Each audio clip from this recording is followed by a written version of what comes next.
Sortir son chien, c'est important. Pour plusieurs raisons. La première évidente, c'est qu'il faut qu'il fasse ses besoins. La deuxième, c'est qu'il faut qu'on prenne l'air. Ça nous fait du bien, nous humains. Et la troisième, c'est que c'est un moment de plus pour le chien d'explorer, d'aller à la rencontre d'eux, de s'enrichir de nouvelles expériences. Et la dernière raison, c'est celle de se fatiguer. Pour ça, la qualité de la sortie est primordiale. C'est capital pour un chien de dépenser son énergie parce qu'un chien fatigué va mieux gérer toutes les frustrations. Ça va être plus facile pour lui de s'ennuyer, de rester seul un peu plus longtemps. Ça va faciliter tout un tas d'apprentissages. C'est pour ça que la première sortie, celle du matin, est très importante. C'est celle où on doit privilégier la fatigue physique du chien. Les promenades sont la meilleure occasion pour stimuler tous les sens du chien. De nouvelles odeurs, des nouvelles rencontres, des bruits nouveaux, des environnements riches. C'est pour ça qu'il faut essayer, dans la mesure du possible, de varier les lieux de promenade. Le niveau de stimulation va satisfaire le chien, va le fatiguer physiquement, psychiquement. À la fin, il fera une belle sieste. Le chien a des sens très développés, c'est pour ça qu'il sent autant. Hein. Souvent, je dis, le chien, c'est une truffe.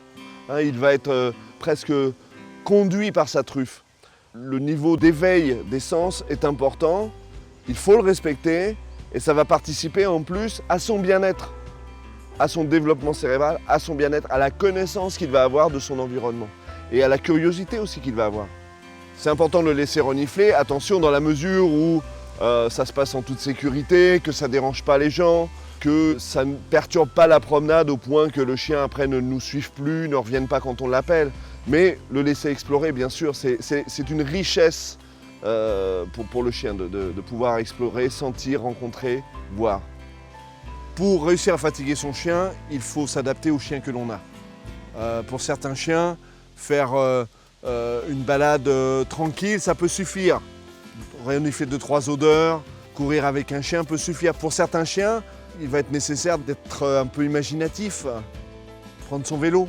Si on a une demi-heure pour le sortir et qu'on veut vraiment le fatiguer pour le restant de la journée, prendre son vélo, pourquoi pas. Pas avec le chien attaché, attention. Il faut lui apprendre à nous suivre à vélo sur un chemin en toute sécurité. Si on choisit un chien qui a besoin de sortir beaucoup et qu'on doit faire un effort considérable pour le sortir, on ne le fera pas. Au bout d'un moment, on renoncera. On le mettra dans le jardin, on le laissera à la maison, on fera le tour du pâté de maison avec la laisse, ça ne suffira pas. Il faut se méfier des activités un tout petit peu excessives.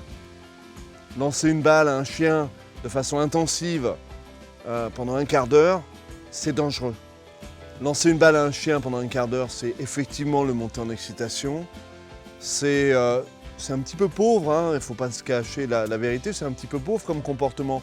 Alors qu'il y a tant de choses à faire en se promenant, explorer, rencontrer.